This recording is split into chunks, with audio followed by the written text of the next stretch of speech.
হাওয়া ছবিটা blockbuster hit করলো। দেশের বাইরে থেকে এত টাকা কোনো ছবি পায়নি সাম্প্রতিককালে, অনেক এটা প্রমাণিত। মিজানুর রহমান সুমন পরিচালকের নাম। এর কোনো পরবর্তী ছবির কোনো ঘোষণা বা কোনো আওয়াজ পেয়েছেন? মেহেদী হাসান হৃদয় সবার প্রতি প্রত্যাশার জায়গা। দেখবেন যে একটা পোল হয় এখন, ফেসবুকে অনেকে পোল করেন, মেহেদী হাসান হৃদয় না রায়হান রাফি, কাকে শাকিব খানের পরবর্তী ছবিতে চান বা অন্যান্য আর্টিস্টদের নিয়ে তারা ছবি করুক এটা চান। হৃদয় এই রেলগাড়িতে উঠেছে, সে যদি একইভাবে ফেল করে বা আবারও তার আলসেমি পেয়ে বসে, তাহলে সত্যিকার অর্থেই আমরা দুর্ভাগা দর্শক বলতে পারবো। এই অবস্থায় ইন্ডাস্ট্রি আমাদের গুটি গুটি পায়ে এগোচ্ছে। একটা দুটা হিট হয়, আমরা ভেবে বসি বাংলাদেশের ফিল্ম ইন্ডাস্ট্রি না জানি কোথায় গেছে। কিন্তু সত্যিকার অর্থেই আমাদের খুব রেগুলার বেসিক নির্মাতার দরকার, যারা আসলে আর্জ নিয়ে ছবিটা তৈরি করবে। আর এই কারণেই রায়হান রাফি, শিহাব শাহীন, মেহেদী হাসান হৃদয়, এদের প্রতি আমরা আকুল হয়ে থাকি যে এরা অন্তত রেগুলার ফিল্মে, ওটিটিতে ভালো ভালো কাজ দিক এবং চলচ্চিত্র যেহেতু সবচেয়ে বড় মাধ্যম, এই মাধ্যমে তারা সক্রিয় হোক।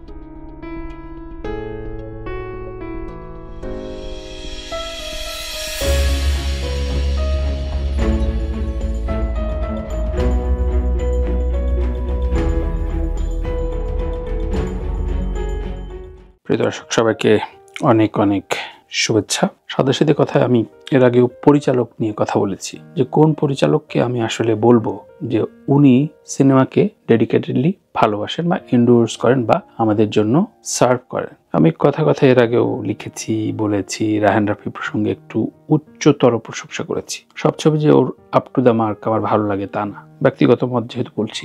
একটা জায়গায় সবচেয়ে বেশি অ্যাপ্রিসিয়েট করি, যে কারণে অ্যাপ্রিসিয়েট করি আয়ুব বাচ্চুকে, যিনি বাংলা গানকে পেশা হিসেবে নিয়ে প্রতিনিয়ত, উনি নিজে বলতেন যে আমি এটা চাকরি, প্রতিদিন সকালে এসে আমি গান বাঁধবো, গান করব, মিউজিক প্রোডাকশন করব। রায়হান রাফির ক্ষেত্রেও ঠিক দেখবেন, সে কমিটেড এই ফিল্ম ইন্ডাস্ট্রির প্রতি এবং দর্শককে হলে টানার জন্য প্রাণান্তর চেষ্টা করে যাচ্ছেন। আমি যদি আরো কিছু উদাহরণ দিই, অমিতাভ রেজা চৌধুরী খুবই আয়েশি নির্মাতা, খুব ভালো নির্মাতা। কিন্তু লাস্ট বোহেমিয়ান ঘোড়া দেখবেন, খুব চমৎকার নির্মাণ, কিন্তু নিজের কোনো আর্জ আপনি পাবেন না যে সবকিছু ফেলে ছুড়ে আছে, এই বছর আমার ছবি দেওয়া হলো না, এটা আপনার কষ্টের জায়গা, আমার এই বছর ছবি দিতে হবে। এই কমিটমেন্টটা তার ইনার কমিটমেন্ট নাই। গিয়াসউদ্দিন সেলিম চমৎকার নির্মাতা, ব্লকবাস্টার হিট দিয়েছে, কিন্তু দেখবেন যে প্রতি বছর যে একটা ছবি দিতে হবে বা একটা ছবির পর একটা ছবির ঘোষণা দিতে হবে, এটা আমার কাজ, এটা আমি দর্শককে ওয়েট করাই, তাকে আমার হলে নিয়ে এনে ড্রাইভ দেওয়ার চেষ্টা করি। একটা হয়তো ছক্কা মারলাম, একটা 4 মারি, আর একটা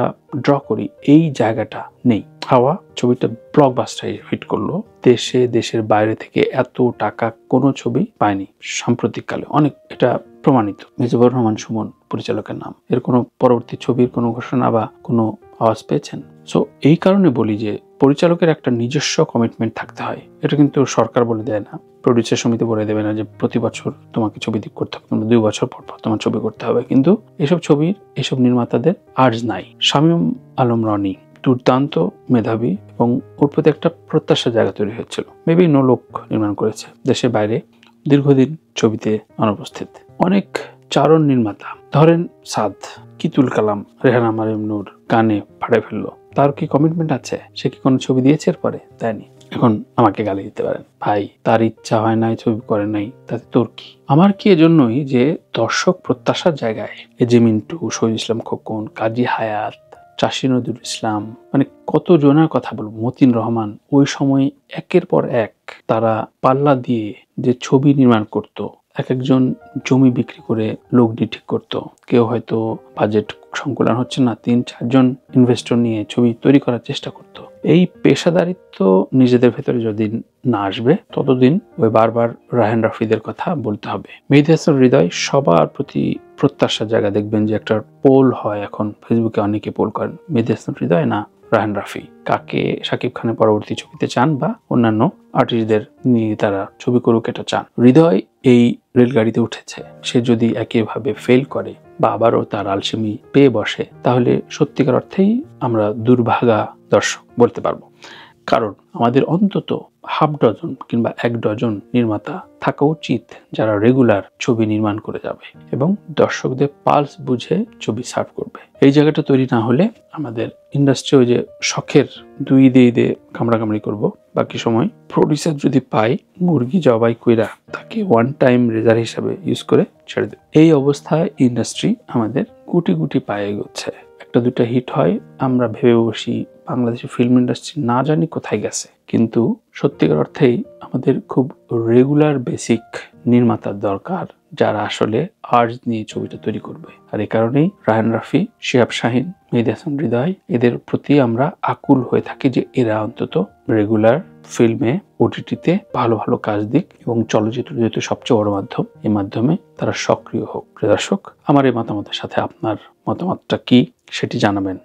রায়হান রাফির কথা আবারও বাড়তি যোগ করে এজন্য বলি, দেখেন তুফান বা তার আগে সুড়ঙ্গ, এরপর তাণ্ডব, সে যেভাবে সংযোগটা করলো, যে মাল্টিভার্স তৈরি করলো, এটা একজন পেশাদার নির্মাতার পক্ষেই সম্ভব। এই জায়গাটা আপনি যখন প্রি প্ল্যান না করে এগুবেন তখন আসলে আপনার নিজস্ব ক্যারিয়ার গোল থাকে না, থাকার কথা না। সো আমাদের একাধিক নায়িকা আছে, দুর্দান্ত অভিনেতা রয়েছে, হিরো রয়েছে, কিন্তু প্যাশনেট, পেশাদার, ফিল্ম পাগল, নিজের জায়গা থেকে কমিটেড, ফিল্মের প্রতি কমিটেড নির্মাতা নাই। প্রডিউসার, প্রোডাকশন তো তখনই তৈরি হবে যখন এ ধরনের কমিটেড নির্মাতা বারবার আসবে, ছবি সফল করে দেখাবে।